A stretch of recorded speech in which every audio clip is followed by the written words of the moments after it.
the setups that we had, we were in this real jailhouse, which is abandoned, but very spooky environment. Giving it a real sort of stark quality, almost a noir kind of a quality to it that matches the game.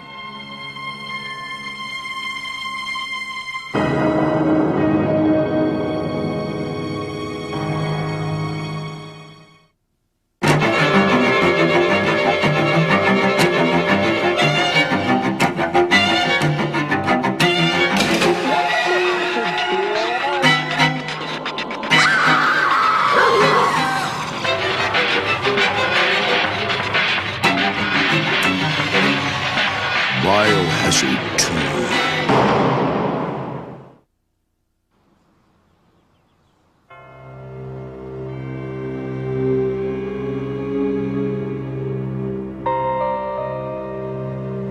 Well, what we were trying to do, this is a commercial for Biohazard 2, but we wanted it to look like a movie, so we basically wanted to produce it very much like a movie instead of like a commercial shoot.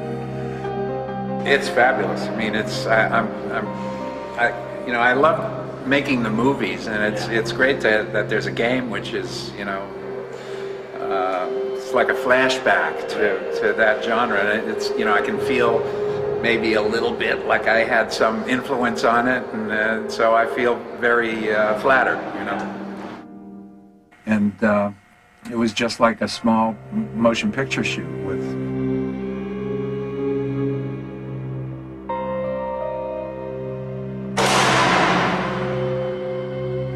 extras playing the zombies and a few people that were experienced playing the zombies, and the actors, Brad Renfro and Adriana, have experience. It was like working with a regular cast.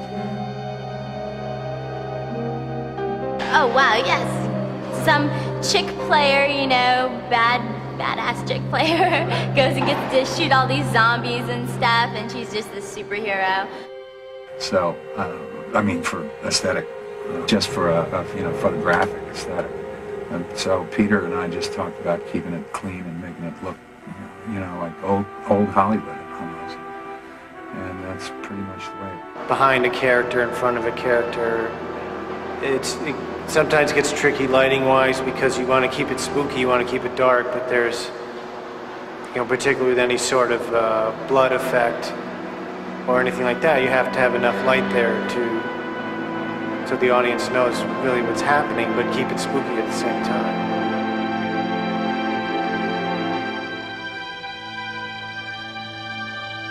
Screaming Mad George was fabulous. I mean, the zombies, he made some really terrific zombies for us. I just wish we could have given them more screen time. Well, now, zombie is something that is very, in a way, it's so overdone. And I usually tends to do something that is more in a surreal stage.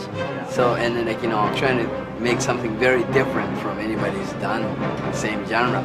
But in the sense of zombie, is it very difficult to try to put something very, surrealistic imagery thing going on, because then it really cuts off from the original, point.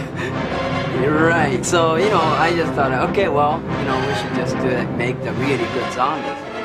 You know what I mean? Instead of trying to do some different thing because they want a zombie and this is that. You're right. So, I just thought, okay, well, we should just make the really good zombies.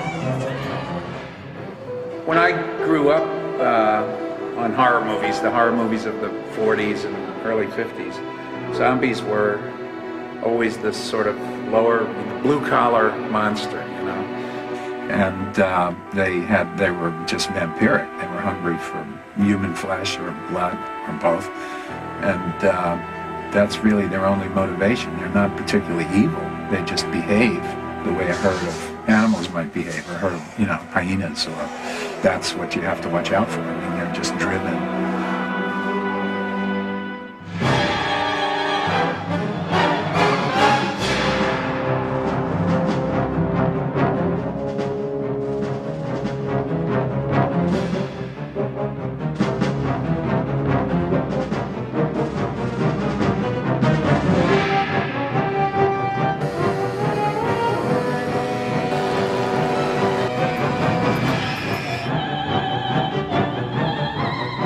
you know, it's funny when you get a bunch of zombies in a room. I find all the times that I've worked with zombies, if I make any physical move when I'm talking, then all of a sudden they all do it. And you have 40 zombies doing exactly the same thing, which is, so I generally let them invent their own moves, you know, how they want to behave, basically just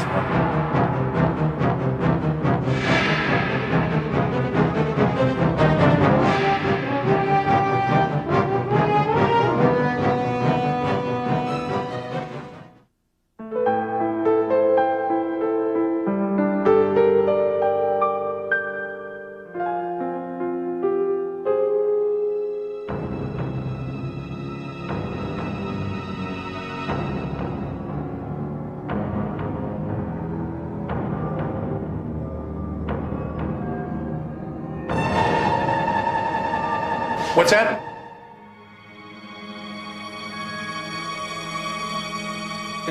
Doesn't it kind of reflect on, I kind of like it because it's a real big change coming from a spiritual hero to an actual literal hero.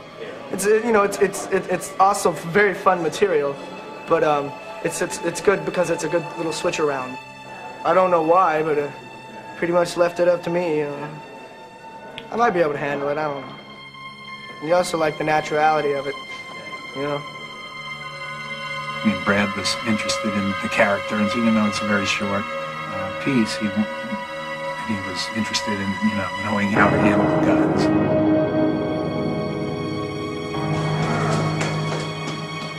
In my stories, the people that are trapped by them or that get in trouble are people who just can't either handle it or can't communicate properly with each other to form a plan to work around this problem, and so. Yeah, we're good. That's all right.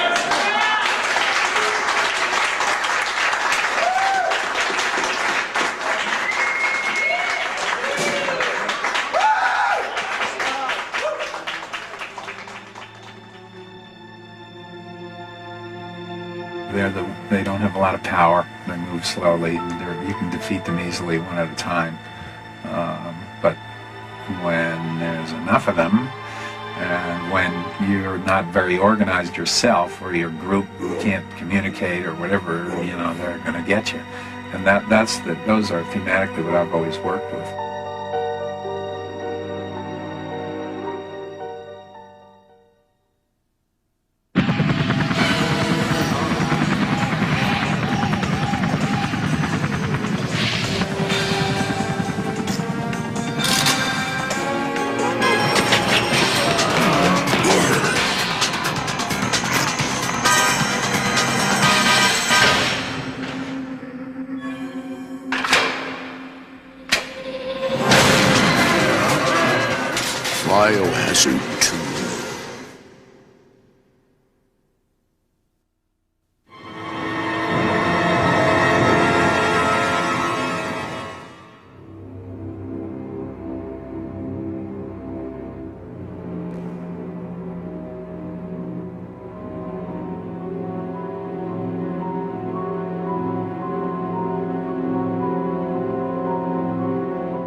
Feed me.